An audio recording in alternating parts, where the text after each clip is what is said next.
My international hunt for shapes has brought me to Sydney, Australia, where I'm looking for some parabolas. I'm starting here at the house where opera happens in Sydney, of course the Sydney Opera House. Australians once again outdoing themselves at naming things. I mean, you wouldn't believe what they called this bridge which goes over the harbour in Sydney.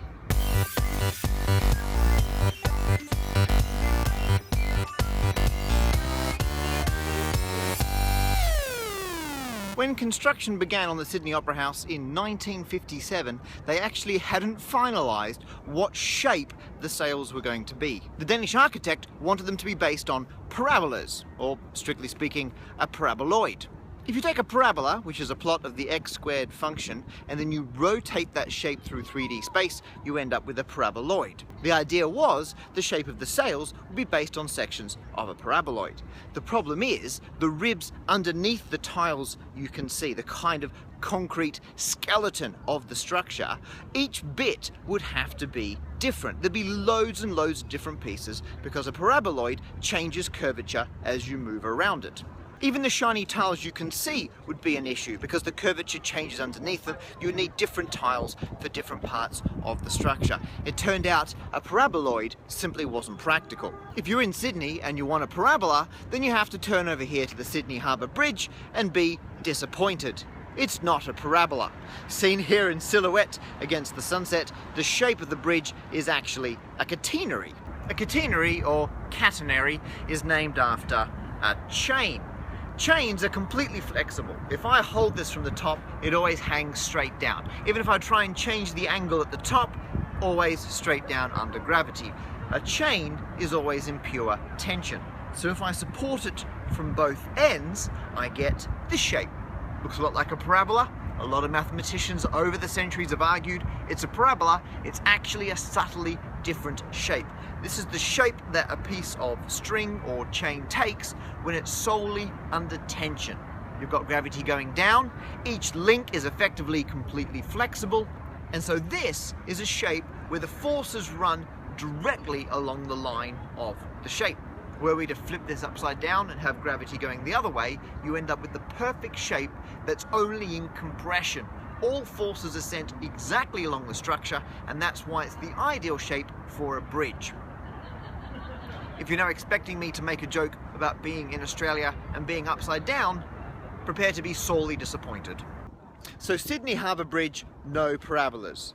Sydney Opera House, also no parabolas. When the paraboloid proved to be too difficult, they switched to using a sphere. All the sails of the Sydney Opera House are pieces cut out of exactly the same sphere, which means not only do they have the same curvature as each other, but they have consistent curvature across their surface. This way, the concrete ribs underneath the sails can all be just a handful of shapes, and then those same shapes can be used over and over again. You can easily manufacture loads of the same piece and then use it throughout the entire building. So there you have it, Sydney Opera House, all sphere, no paraboloid. Apparently there is a plaque somewhere which celebrates the spherical nature of the Sydney Opera House, and my final challenge is to find that. Fun, pointless fact, to offset the curvature of the Sydney Opera House, they wanted to have nice geometric parallel lines underneath. And so you can see these straight lines go all the way down the wall. In fact, they then come straight across the floor in front of me, and then they carry on over into Sydney Harbour. It got dark, but I found it.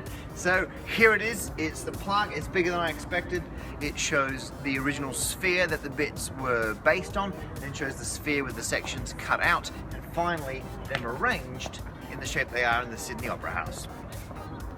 If you want to find the plaque, if you go up the main stairs on the south end of the Sydney Opera House, it's right in front of the doors that go into the box office and information booth. Okay, so funny story. I was about to upload this video, I did my final fact check, and I couldn't find a single definite reference to the Sydney Harbour Bridge being a catenary. I mean, nor could I find any authoritative source that confirmed it was any other shape. So I simply don't know. I mean, don't get me wrong, the catenary is still the absolute best shape for an arch that is solely under compression. I just can't confirm that's definitely what the Sydney Harbour Bridge is. If anyone has any better information, please do let me know.